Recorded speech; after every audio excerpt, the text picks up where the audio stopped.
Today is Friday, May 7th, 2021, and you are listening to the 71st broadcast of TBR Radio Presents, the TBR History Hour. My name is Dr. Ed DeVries. I am a contributing editor at TBR Magazine, the Barnes Review magazine. For the next hour, I will be your host here on TBR Radio Presents, the TBR History Hour.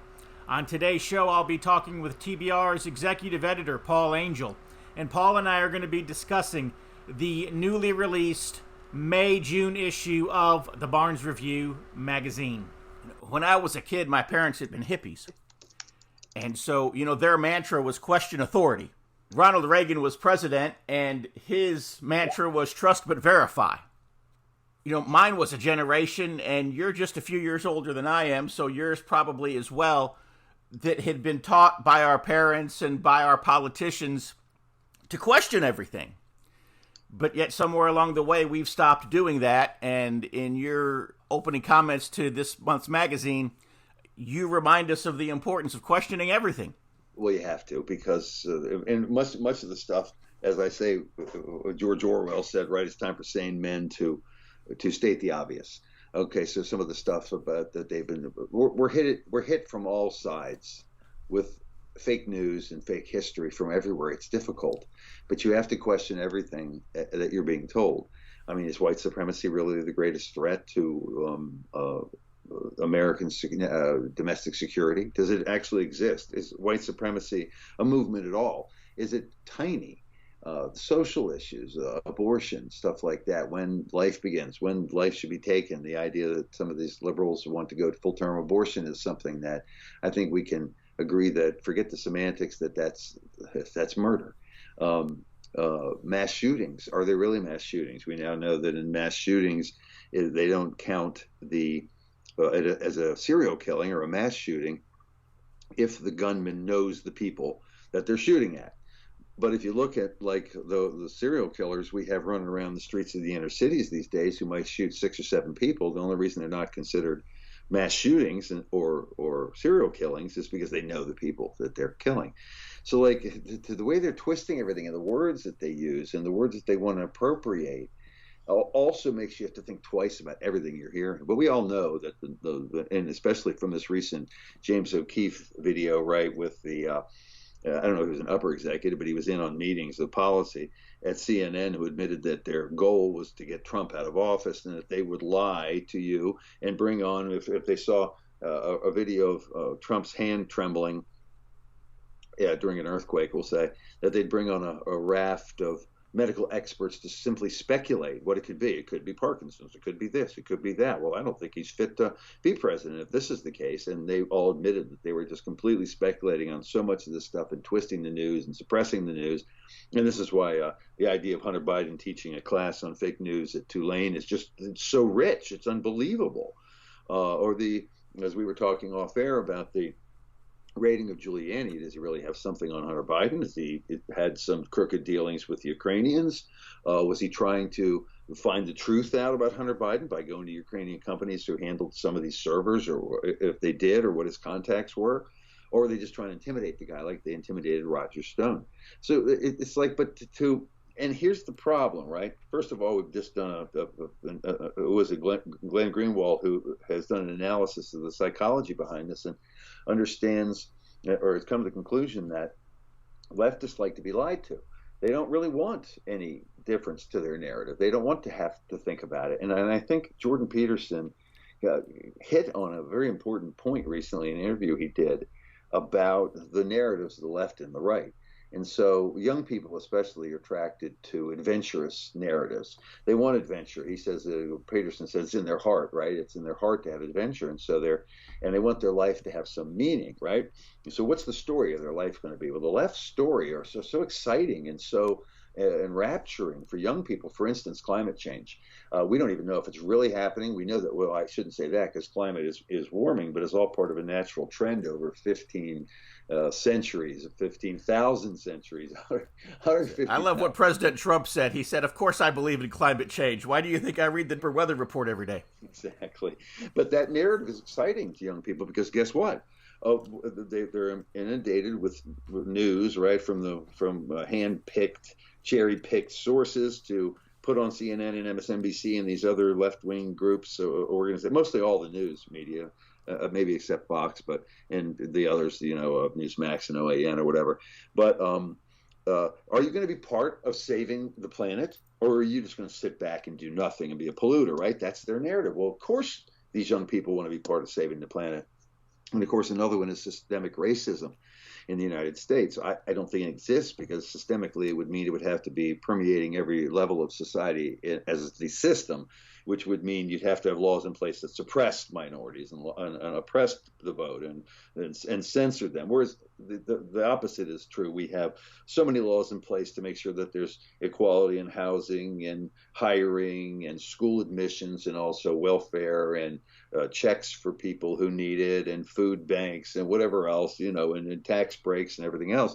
So, but would you rather be part of that narrative where you're explaining the facts, what the facts are, or would you rather be part of solving the scourge of systemic racism? You're going to, once again, are you going to sit back and just watch it while it happens and make nothing of your life, nothing good? And so, of course, these narratives are important, but you have to be able to see which ones are true and which ones aren't. Unfortunately, our narrative on the conservatives, as far as the United States goes, is it's the greatest country, even with its flaws, that's probably been created on the face of the planet, in the history of the planet. Maybe someone can come up with one or two better ones, but we can't. And so this is our narrative. Everything's fine. Okay, climate change is nothing we can do about it. Let's cut emissions. Let's plant some more trees. Let's clean up the Pacific Ocean. That's that thing that's as big as an island of trash, right? What else can we do? We can't really stop Mother Nature, and so. And that's our narrative, and so it's like everything's fine. We have made, and think about our narrative here is the United States is cleaner, much cleaner in your carbon emissions and your smog and your pollution and your runoff and your poisons, I suppose, coming from different manufacturing plants, et cetera, than it has been in the past 20 years. So we've made great progress here, but it's not good enough. It's just like progress. So people, they don't want to hear about that. They want the big mission. And so unfortunately, they see the left sees a fertile ground for selling their stories, and their stories are more exciting than ours are. But again, a lot of it is completely fraudulent. Again, COVID-19, what we were told in the beginning, what we know now, systemic racism, which we do not think exists, cops hunting down black people, and that black people are being killed in droves when in fact twice the number of whites unarmed or every year are killed by cops, and twice the number of whites. Yes, we know we're 4 times the population at this point in time, but it's because of the number of encounters. But they're not being hunted down. The right to free speech, that it's okay for leftists to have free speech and conservatives not to have it because we're evil, right? I mean, it goes on and on that a man can be a woman and a woman can be a man within a 24-hour period. Or that the idea that we should even be arguing the fact whether teenage boys should be competing against teenage girls in sports when the girls have fought for so long to have their own sports, to have scholarships, to have professional leagues where they can go and play. I mean, I imagine that trend will stop once every member of the WNBA is a man, or it may not be a problem at all. Who knows? But the point is, there's things that now we're being demanded that we believe that we know are completely wrong. And if we don't, then we will not be allowed to share those thoughts. That's what the scary thing at the end of this is. You must question everything, but I tell people, it takes guts to stand up and tell what you think is the truth when it's against the prevailing narrative, especially one of these exciting narratives. That exciting narrative stuff basically applies to younger people. But older people too. I mean, look at the number of, it's almost a joke, right? That white female liberals of a certain age and a certain education level are very much adopting of specifically the systemic racism narrative. Right. But they also want to have some meaning in their life. And they've sat around, maybe they've done nothing. Maybe they've got a degree in gender inequality studies in Namibia in the 1990s. Something you can't do anything with.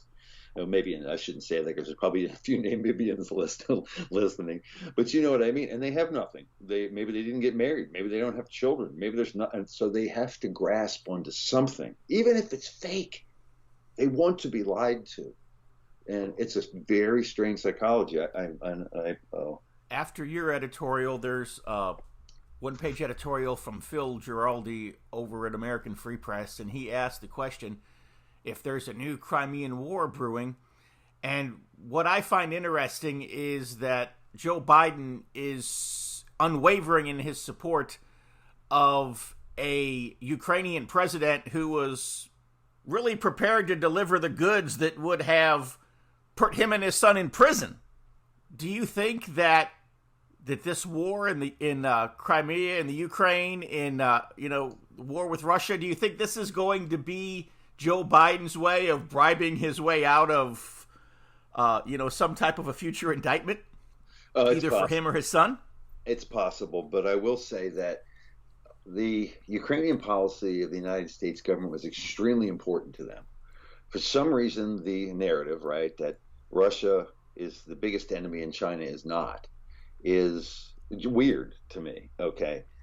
Because Russia's always been an ally of ours, and going back many years, right? For the North anyway, during the Civil War, wasn't a ally of the South, but was an ally of the North, and we fought with them, right, or for a little while anyway, in World War One before the Bolsheviks stopped the involvement in World War One. And of course, even though they were the Soviets, we were still fighting the same foe, albeit probably the wrong foe. And there's so many things we could do together. But anyway, as nations. But anyway, that being said, that's what the Democrats want, is evidently that Russia is the enemy, thus Ukraine to them, and they control the Crimea, because we know that Russia has always been in a battle for access to the Black Sea and to the Mediterranean, and to come, and that little peninsula there in Crimea gives them a very important port and a very important place. Of course, they've also been involved in many times with battles with the Turks over access to the Dardanelles. So I don't agree with that. Remember the brouhaha with Vindman, right? And one of the things that really got them pissed off, was that Trump was going to change his Russia policy. Well, that just threw them into complete disarray, because this is what their entire foreign policy was based upon. And for to have somebody walk into the office and then tell them that Russia should probably be handling its own borders, and that we've been in violation of the agreement we came up with when the Soviet Union fell, that we wouldn't be placing NATO nations on the edges of the borders of their country and former Soviet satellites, and having nuclear ballistic missiles pointed at them, right? Or that we were going to get involved in the internal affairs of the nations around the edge of Russia, including Ukraine, which we did manage to get a color revolution there. And also we've been meddling around the other ones. That I think this is just a return. I'm not sure if it has something to do with Biden or not, but I will say this. Obviously, it's going to be of some political benefit to him if there is information to release. But I think they have everything they need on that Hunter Biden laptop. Right now, I think that they have all agreed that what's on the Hunter Biden laptop is legitimate, but they're trying to make the point that it was transferred from someplace to the machine that was then taken to the computer shop by someone other than Hunter Biden, because nobody is denying that the contents on that particular machine are legitimate. It's where it came from. At any rate, that being said, I don't know what the heck's going on there, but it certainly wouldn't surprise me, because Biden is he's kind of creepy as far as his foreign business dealings and selling access to his family name, and also what he's doing now, so it wouldn't surprise me if that they're doing it, but I don't think it's the motive for it. I think that look how those Ukrainian events overwhelmed Trump in just a phone call, and trying to turn that into something. So they can right now they'll turn anything into any mountain, any molehill into a mountain. Well, Matt Johnson had two articles, and the first was Russia Against the World, correcting prevailing myths about the Crimean War. And he kind of talks about what you had mentioned a moment ago, that whole idea that Russia has to be the enemy. And that kind of began in 1853 with the first Crimean War. It had been going on for some time, but again, the Crimean War was, if you look at the number of wars that Russia had gotten involved with the Turks, for multiple reasons. One, access right to the Dardanelles and the Crimea, and also because those lands like in Anatolia, right, and in the Holy Land, and also in the Slavic areas, had large Russian Orthodox and Greek Orthodox populations that were then taken over by the Ottomans, who were not so kind necessarily to their Christian subjects.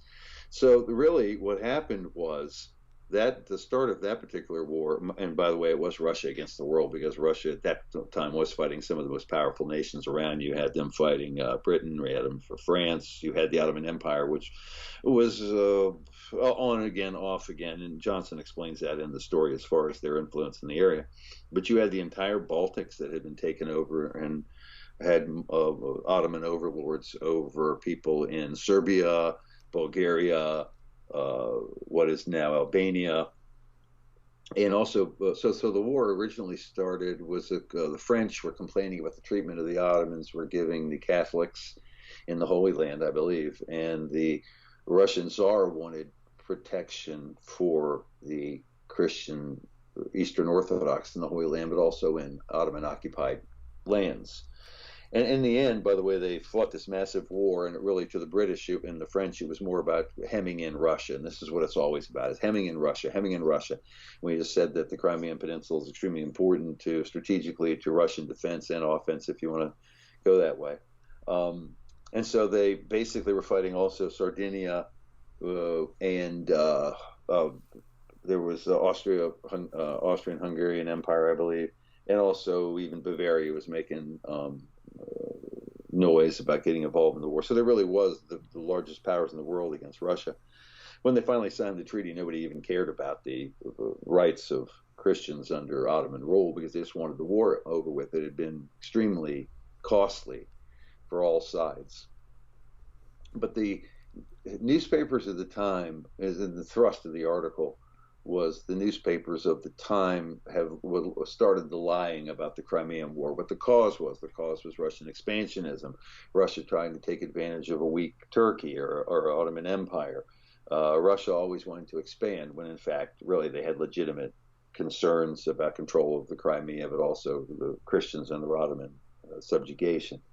But yeah, so it's fascinating. That's where the lies started, and the historians picked it up, and it's always been billed as a massive loss for the Russians and how they were crushed and they were backwards and everything else. When Johnson goes through some ultimate detail here about the number of guns that they were producing in cannon and their navy, and the navy destroyed the Turkish navy. Now, I don't know if the Turkish navy was considered a powerhouse, but it had a lot of ships in the Battle of Sinope, and some other things just about back home. The British papers were telling the people in England and I guess Scotland and Ireland as well, that everything was going great and they were kicking the Russians' butts, and the veterans coming back from the war were telling about the horrors of the war and the siege of Sevastopol and how it wasn't really a massive defeat for the Russians. So he just goes on and corrects the historical record time and time again as far as the Crimean War goes. We've never talked about the Crimean War in such depth.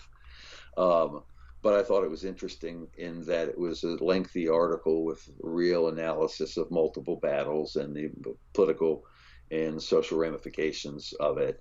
There's a picture in here, and a heavily illustrated article. This was a photograph taken of the Valley of Death. We've all heard about the Valley of Death, and that was in the Crimean War, about the Charge of the Light Brigade. Well, the Charge of the Russians had set up artillery on both sides of this valley, and evidently there was some mix-up in command, and the Light Brigade charged. And the photograph is of the battlefield afterwards. There must be 1,000 cannonballs strewn along this that were just, and this wasn't, there's more than just this one battle, but I mean, they were just being, the Light Brigade was just being rained down on with cannonballs. I think they had 30%, 40%, 50% casualties before they finally engaged with the Russian cavalry. So fascinating artwork there, and some political cartoons of the time as well that kind of discuss how the Western newspapers and cartoonists and illustrators were depicting Russia as the duplicitous aggressor in the area. So fascinating article with tons of sources that he has, that Dr. Johnson has translated directly from Russian. So it's obviously a little different than you're going to get from our Western English and French speaking, specifically historians. And, his next article, he's talking about, he calls it the Ottoman Debacle, and how with the Russians basically having defeated or neutralized or at least significantly weakened the Ottoman Empire, what we now know as Turkey, that the country of Albania came to be in that, and it was, kind of an unnatural creation, if you will. Yes, because ethnically it has no identity. It's just part of the other area. But obviously the Western powers wanted that. If you know where Albania is located, it's to the right of Italy, a bit on the coast there, on the Adriatic, I believe, right? And it's just a very important little spot that they wanted to have some political control over, and that was a great spot for them to stay there, close to the Slavic area. The article's interesting. You'd have to read that one because I'd never read much about Albania before. But his conclusion in the end is that when Islam swept over the Christian territories in the Near East, in North Africa and Central Asia, and he is not a fan of that particular period of Muslim rule. But anyway, they were followed by both Jewish and Venetian oligarchs, and they moved in and they filled the vacuum. And the Jews and the Muslims got along quite well in these places where the Muslims would take over, and they were heavily involved in setting the foreign policy as well. So Albania is an interesting case because it is practically a political creation, not necessarily a cultural one, which is always a better solution. You'll have to read that article. Open your web browser and type in www.barnesreview.org and discover the Barnes Review magazine. In the Barnes Review, you will read vignettes of man, from the prehistoric to the very recent, from forgotten races and civilizations to first-person accounts of World War II and the late Cold War. There is no more interesting magazine published today, nor a more significant and important subject than real history. So visit www.barnesreview.org and subscribe to the Barnes Review. You can subscribe to receive the Barnes Review magazine in its print form, or in convenient electronic delivery. Our host has been a subscriber to both formats for years. So visit www.barnesreview.org and subscribe to the Barnes Review. There was a Remy Tremblay article called The October Crisis, basically saying that there's a Red Revolution in Canada. It's a tough subject because Remy is a French Canadian. The French Canadians, the ones that have always wanted to retain their cultural identity, have been fighting for some time. I think they have French-only laws in Quebec now. The business must be conducted. I could be wrong, by the way, so point it out if I'm wrong.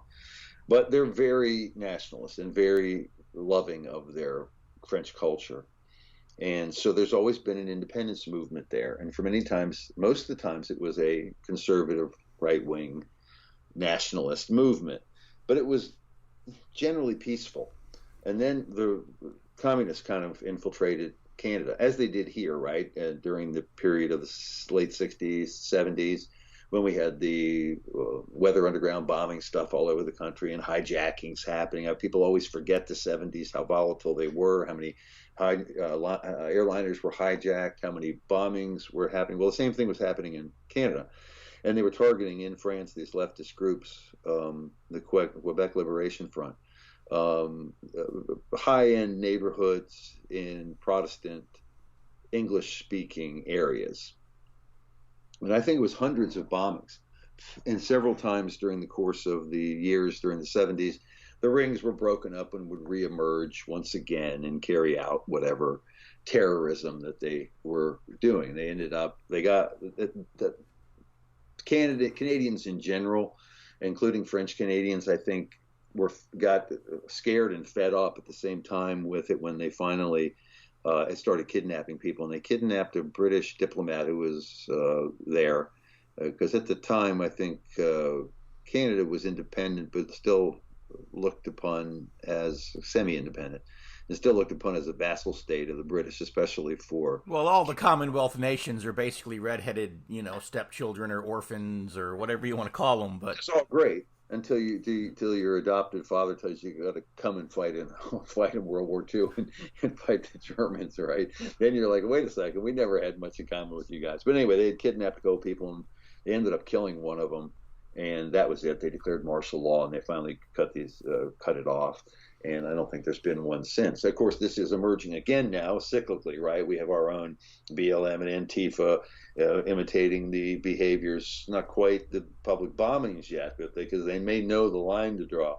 But what was going on in the 70s here, and also who knows what's going on in Canada.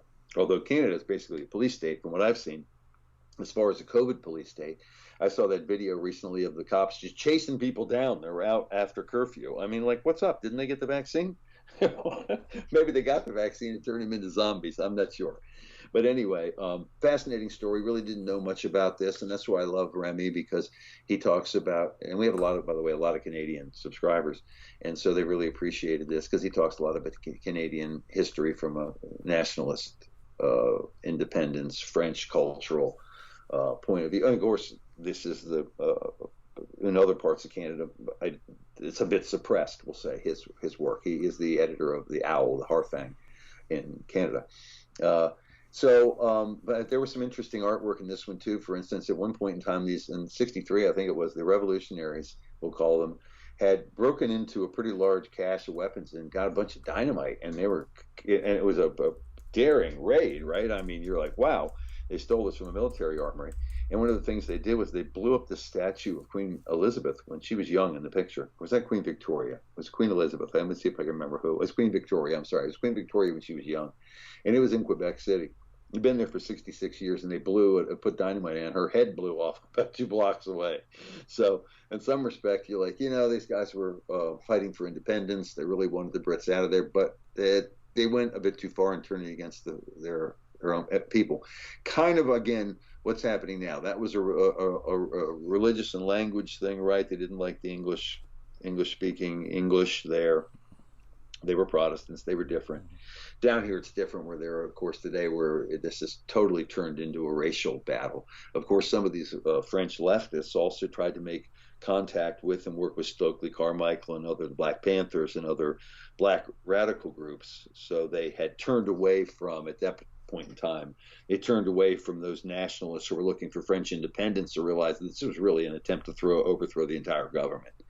And so that was finally shut down, and it kind of calmed down. But very interesting. At one point in time, they even, at the kidnapping, the FLQ had gotten one of the major broadcasting networks to broadcast their manifesto. I mean, this was the kind of stuff that was going on. Remember, when we had these airline hijackings in the 70s, that a lot of them ended up in Cuba, right? We got the people off. We gave them some money. We said, okay, fly them to Cuba. Nowadays, they understand that they have fake airports here and there. I can't remember where I saw this story where they can fly you back in and make you think you're landing. They had recreated the Cuban airport. That's what it was. I think that's what the story was. And they would fly around for a little while and land back in the United States at a different looking airport and arrest the guys. But anyway, fascinating story and a very volatile time in Canadian history. And thank goodness it ended. But it looks like things are simmering like that again with leftists. How far is it going to go when they're only happy with burning one city night after night after night, being Portland, Oregon? And when is that going to spread? And the talk before the George Floyd verdict, that the BLM was recommending going into residential neighborhoods. Come on, if they're going to do this, that will be the end of their movement. So they kind of know where to draw the line now, and I think that's bombing. So I'm still interested, by the way, in who planted those pipe bombs the day of the Capitol protest, where some of the people went nuts and ran inside, right? Whatever happened to those 2 pipe bombs? They were left right in front. Were they fakes? Why haven't I heard anything about those pipe bombs? Were they all part of a setup? Don't know. But anyway, same type of thing. Those are the only bombs recently I've seen them planting, and I'm not sure who planted those and for what purpose, but kind of circling back. I'll be like a Jen Psaki, right? We'll circle back to the story. But that's about it for that story. I thought it was great and didn't know much about it, and it kind of ties in pretty well with today. And the next article, it's written by Frank Joseph, and he had written a 2-volume set of books, Mussolini's War. So was this article Was it a new article? Is it an independent article, or is it simply a synopsis of Volume 2 of Mussolini's War? The TBR is the publisher of the Mussolini's War series. Mussolini's War, the triumphant years, came out a couple of years ago, and he's been working ever since on Volume 2, which we have now assembled, heavily illustrated, and it completes the series on Mussolini. This was quotes from the book, explaining the book, the foreword to the book. And so it does talk about Mussolini's War. The Italian effort, it's really the Italian, again, correcting the historical record, bringing history in accord with the facts in regard to the Italian participation in World War II. We all have heard that the Italians were bumbling drunks. They just wanted to drink vino. They turned around and ran away from every battle. They had no planes. They had no battleships. They had no submarines. They had nothing. They were just a bunch of cowards. This is what we're told. I mean, they're incompetent, and Mussolini was incompetent too. That's in every history book. Have you ever seen a positive portrayal of the Italian fighting man? No. No. Well, then that's all baloney, because Italy was working in a world. First of all, they were extremely courageous. They won many battles. They were working from the very beginning with the manufacturing negative, we'll say, in that they could only produce a tenth of what England could produce, in the United States, the Soviet Union. And so the very fact that they controlled the Mediterranean and won the battles that they did is pretty amazing. Now they had some, and also their own fighters that were developed, and their bombers and their battleships and everything else, and their submarine corps were all laughed at, but they absolutely were extremely competitive and even superior in many ways. Because at one point in time, I remember they had shortages of petroleum, they had shortages of bomb making stuff, of armaments, et cetera, et cetera. So he goes through, this book is 300 pages. And in it, if you want to find like real descriptions of battles and how they went one after the other, because a lot of people just like battle to battle. There's more than that in this book. But you're going to find out the number of people who died, the number of tanks that were involved, the number of planes that were involved, how many were shot down, how many survived, who was doing it, who the heroes were, what the different take on the most important moments of the war in the Mediterranean, a real factual account of the Italian fighting man in North Africa, which was much better than portrayed, obviously, in the mainstream history books written by the victors after World War II and still being, touted today. So I find the book very interesting. I had to read this one to format it and read every word of it. But it's just ultimate detail, but also excitement. I mean, it talks about Mussolini's escape after he was captured, his time in between that and his final hanging, his family policies that took the fatally declining Italian families and give them family subsidies to build it back up. It seems so common sense now. We do it a little differently now. Here, it's basically welfare checks, right, per kid. So it's not helping every segment of society. But anyway, that being said, the number of advances they made in aeronautics and the discussion of their submarine corps and their self-propelled single man or two man submersible subs that could go right up and lay a bomb. They blew up the HMS York, which was one of the biggest capital ships in the Mediterranean, the British, and nobody hears about that. They held Gibraltar at bay. There was Malta. Could have at multiple times been one of the most impregnable places in the Mediterranean, but the Italians kept the Brits from taking it for the longest time or using it effectively. I mean, it's just great stuff, illustration after illustration in here, and I think you'd come away after reading that book with being one of the most educated people on the Italian participation in World War II than anybody you're going to know.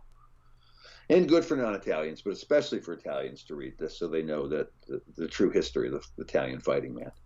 Extra, read all about it! If you're like me, and I'll bet you are, you like to be on the cutting edge of honest news and accurate information. 26 times a year, the American Free Press newspaper can be delivered to your door, packed with the kind of uncensored news that I know you're going to appreciate.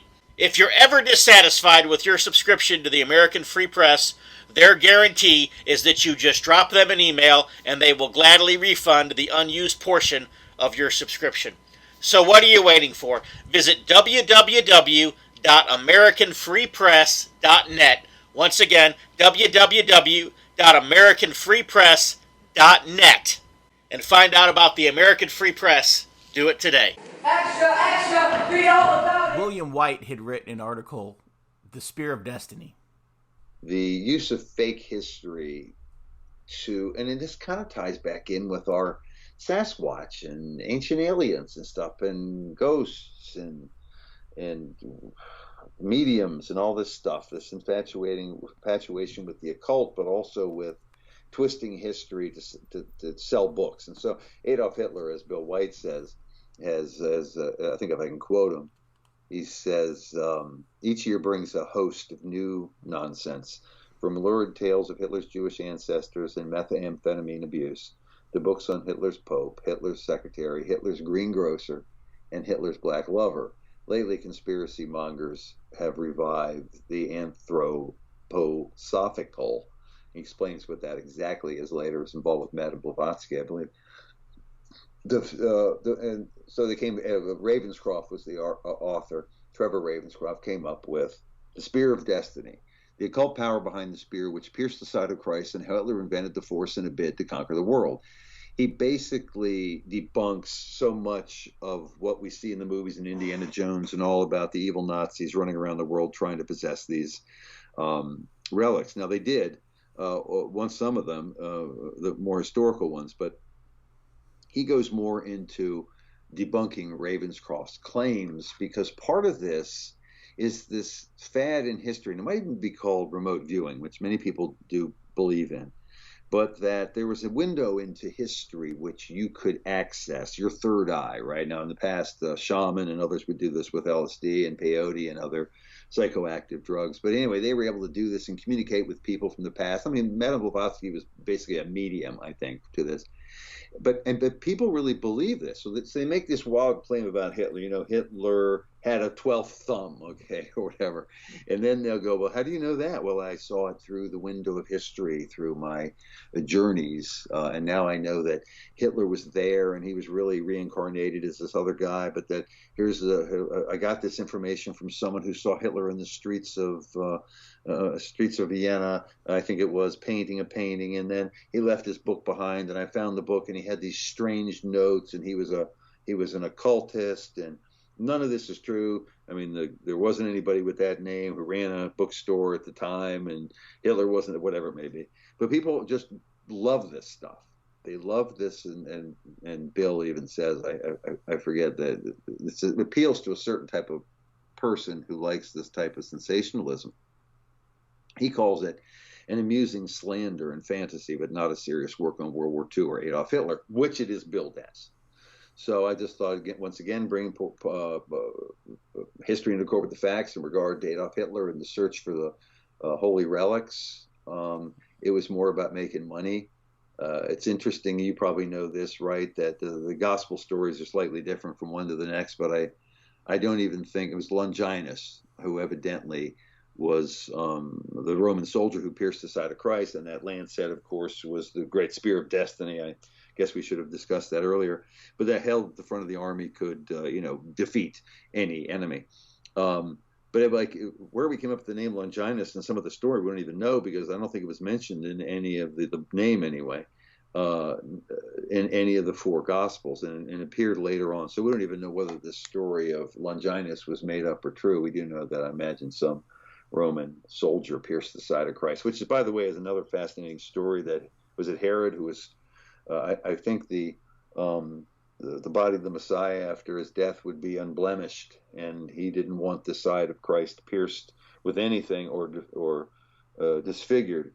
So that was kind of interesting, I thought, in that I did not know that was one of the prerequisites for the Messiah. But again, we've seen this as big business, fake history, these evil Nazis going after the Ark and the Holy Grail and the Covenant, the Ark of the Covenant, the Spear of Longinus. So a fascinating little article, just kind of debunking some pretty sensationalized crap. And then Mark Rowland had an article on ancient civilizations, and this one in particular was interesting because it talks about the scientific achievements of early civilizations and how they were actually a lot more technologically advanced than we give them credit for. You know, we're starting to realize this, of course, right? I mean, civilization started in the Fertile Crescent, right, in 6000 BC at Catalhoyuk or something, right? But now that they found Göbekli Tepe, and they realized that as hunter-gatherers, even at the time, we didn't, and by the way, civilization means you live in a city, but you didn't have to have a city to be pretty sophisticated. So civilization must have started much earlier than this, because the people that created, say, Göbekli Tepe were well versed in what was going on in the universe and in the heavens, the constellations, the passing of particular cometary bodies at a particular time. And they had to have been, like my point, they had to be looking at the sky for 500 years to know some of this stuff, or at least 100 years or 200 years. And somebody had to have the time to do it, which kind of goes against the natural, what we thought was the natural evolution of civilizations to be focused on agriculture and animal husbandry, right? That's when you could have population densities that make your cities grow and have portions of your society who have the spare time to be able to be kings and policemen and soldiers and astronomers, right, and inventors and scientists. But as you look around the world, you realize that if Göbekli Tepe was 9,000 BC, well, we must have known, or 10,500 even, we must have known things. We must have been looking at and experimenting with things much earlier than that. So probably from the Ice Age, right, the end of the Younger Dryas, which would be about 15,000 maybe. And so we were much more sophisticated. Even maybe during the Ice Age, we were developing some of the stuff. Some people do believe that our astronomical knowledge was, curiosity was piqued during this cometary strike that looks like it happened that caused the Younger Dryas. But anyway, that being said, he goes on, then he's written a book called Ancient High Tech.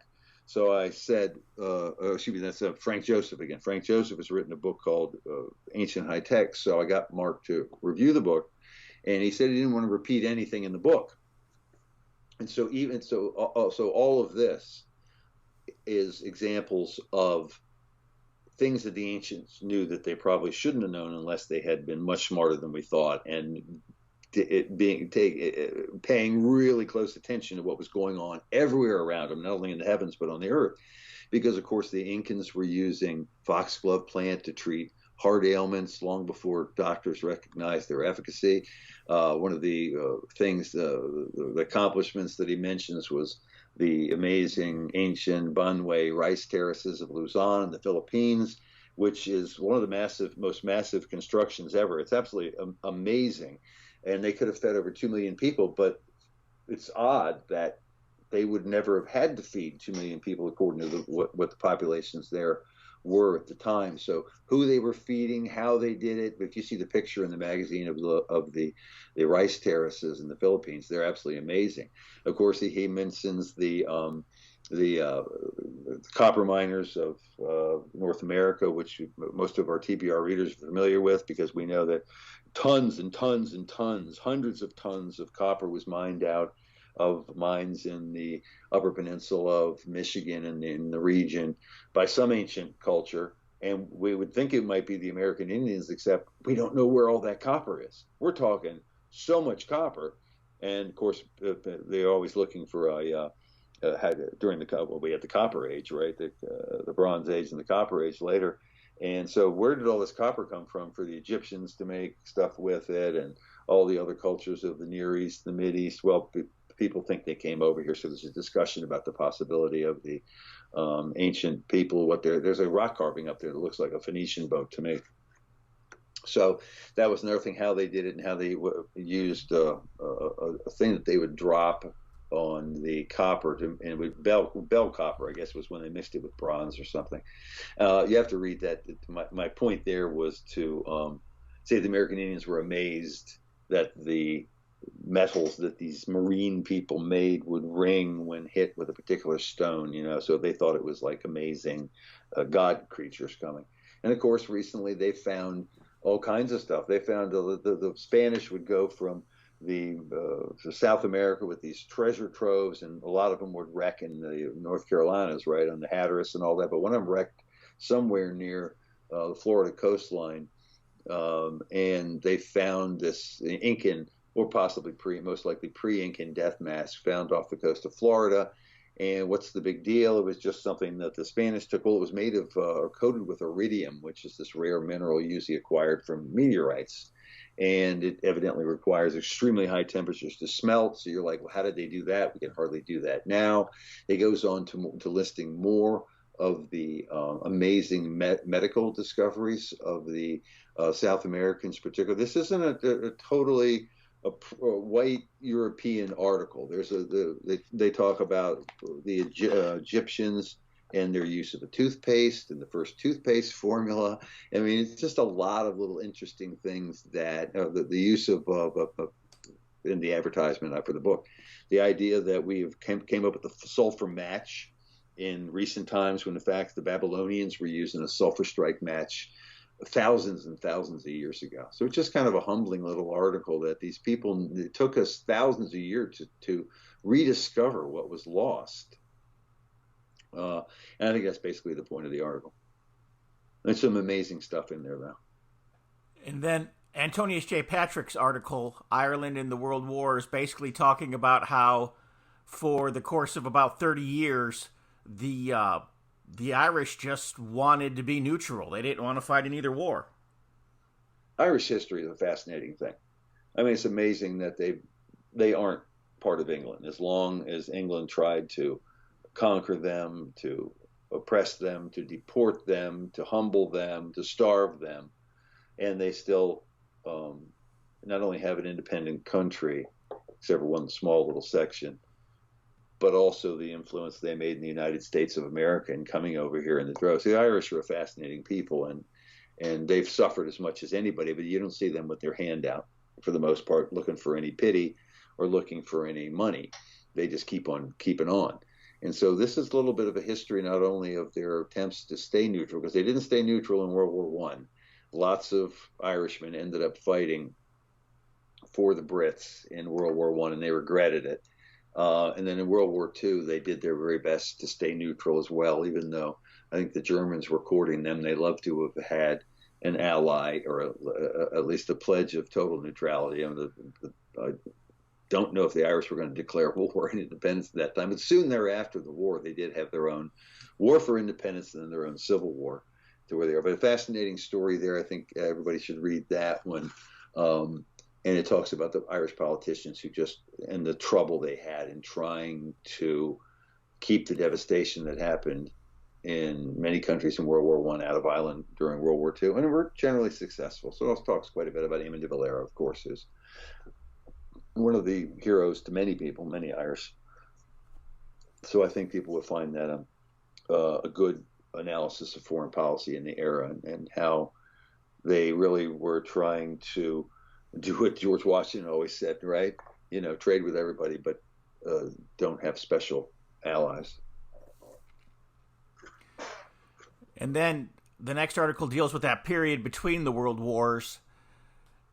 And basically, Hitler and Germany had to remilitarize the Rhineland after the First World War in order to be able to I guess, fight the second, or be attacked, or, be provoked into the second. Again, so many interlocking treaties. But the thing at the end of World War I, of course, we know about the Versailles Treaty. But then they came up with the Locarno Pact. And it was a delicate treaty which basically protected the interests of everybody and pledged not to, and by the way, the Dawes Plan was in there too, but to try to not use war to resolve problems. And this was involving the French, the British, the major players of the day, probably the Italians. I'm trying to remember who else was in on that. But at any rate, and Belgium, of course, because Belgium didn't want to be run over anymore. But then all of a sudden, the Soviets and the French signed they called it a non-aggression pact, but it was really, I believe, a pact that pledged military assistance if one or the other was attacked by Germany, maybe. I don't know. They didn't really specify it as such. But whatever it was, the obvious nation that was targeted by the Soviet-French pact was Germany. So in there, so they totally violated the entire spirit of it. Of course, now this threatened Germany's position of national security, and was the real reason that Hitler went and remilitarized the Rhineland. Of course, what we hear is in the history books is that he's just an aggressive monster who wanted to conquer Europe. This article by Joaquin Buchaca, who's one of the foremost revisionists in the Spanish language, explains it quite differently, analyzes the pacts, analyzes the diplomatic efforts to avoid war. And one of the things in here, too, is another theme of ours, is that of course, we know that the news media, as we mentioned in the Crimean War piece, can calm down or inflame a people. As Mike Piper always said, if you're if they want you to be the enemy, the media will make you an enemy. And so there was an interview with Hitler before they voted on whether or not they were going to the French Parliament and voted on whether or not they were going to accept the Franco-Soviet pact. And they interviewed Hitler, and one of the things that worried the French was that in Mein Kampf he made a lot of negative statements about the French. This was at a time when France and Germany were at each other's throats, of course. And so the French politicians said, you know, really would have helped if Hitler would have disavowed this stuff. Well, the fact of the matter is the French newspaper had interviewed Hitler and had his response, a very reasonable and very peaceful comments about correcting or what he thought about his comments in Mein Kampf, which he said, I was written at a time when we were, real enemies, and I was inflamed, and now I just want peace for us, and blah, blah, blah.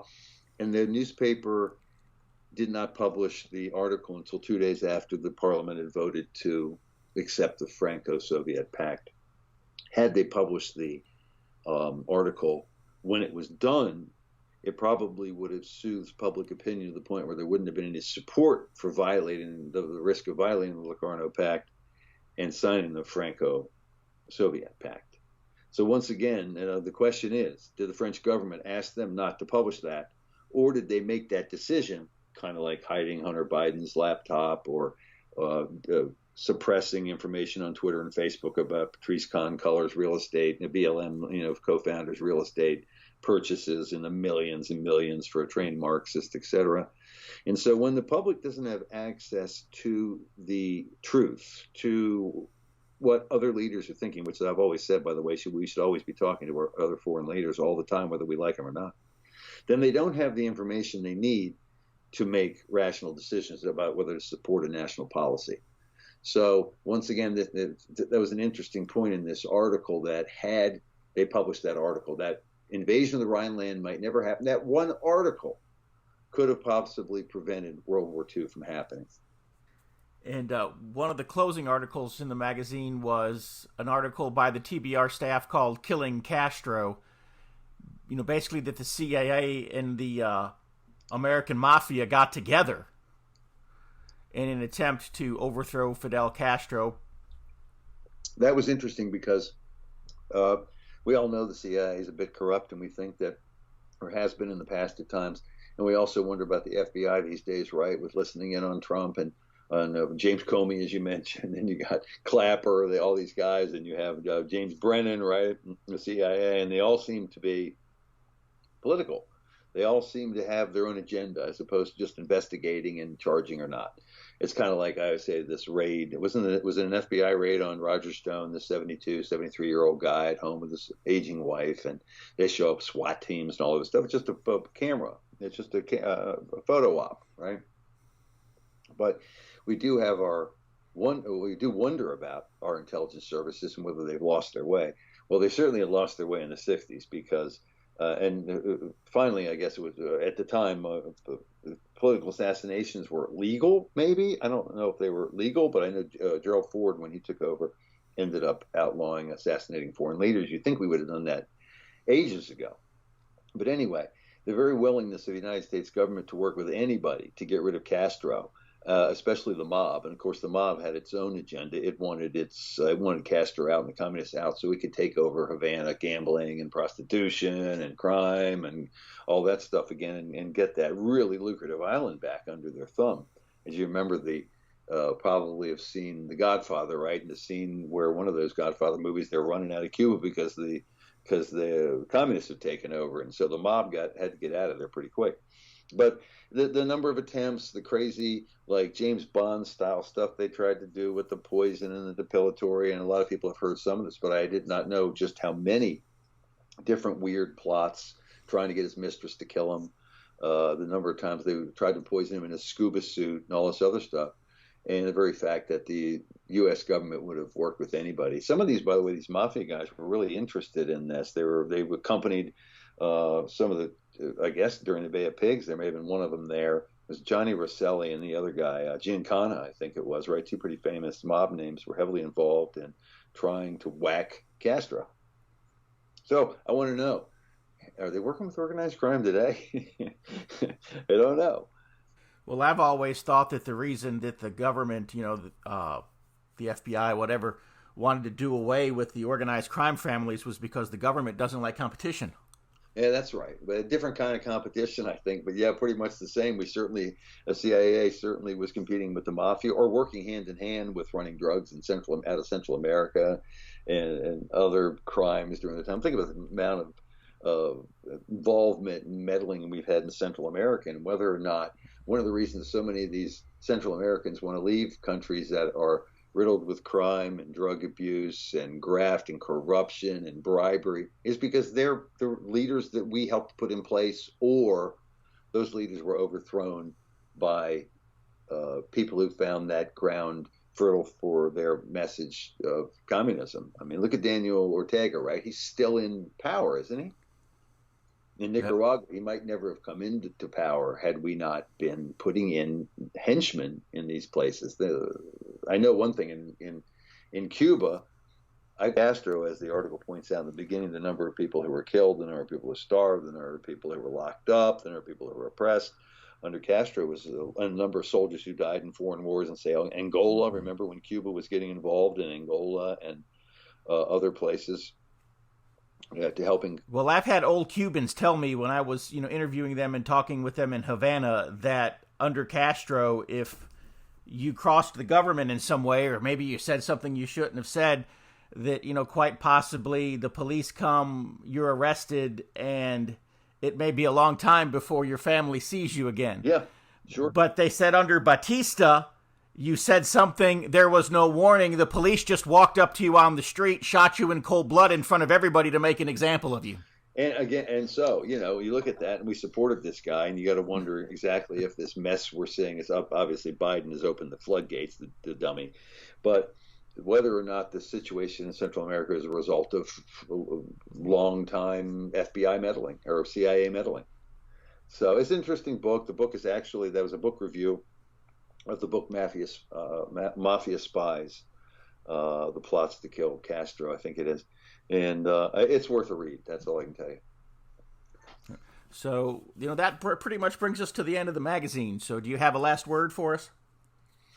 We've always got a lot of good stuff going for the future, but people should always contact us or email me. I think I'm paul@barnesreview.org with story ideas, because my writers, because things are so censored nowadays in most magazines that won't risk publishing anything, they come to me for the articles about World War II and Adolf Hitler and the Holocaust, knowing that if they're scientifically and factually written, that we may publish them. They won't publish them in 95% of the places and outlets in the United States or the world because of their fear of the Holocaust and the subject of Adolf Hitler.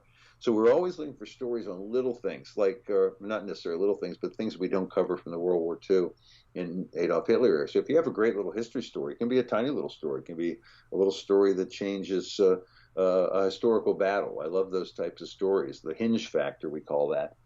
And please email us at paul@barnesreview.org and give us a tip on what a good story might be, because we use a lot of reader input in also what the remaining items in the magazine. And our history you may have missed section, which is little offbeat things that happen, or convictions, or freedom of speech, a battle flag being torn down, whatever it may be, whatever's happening.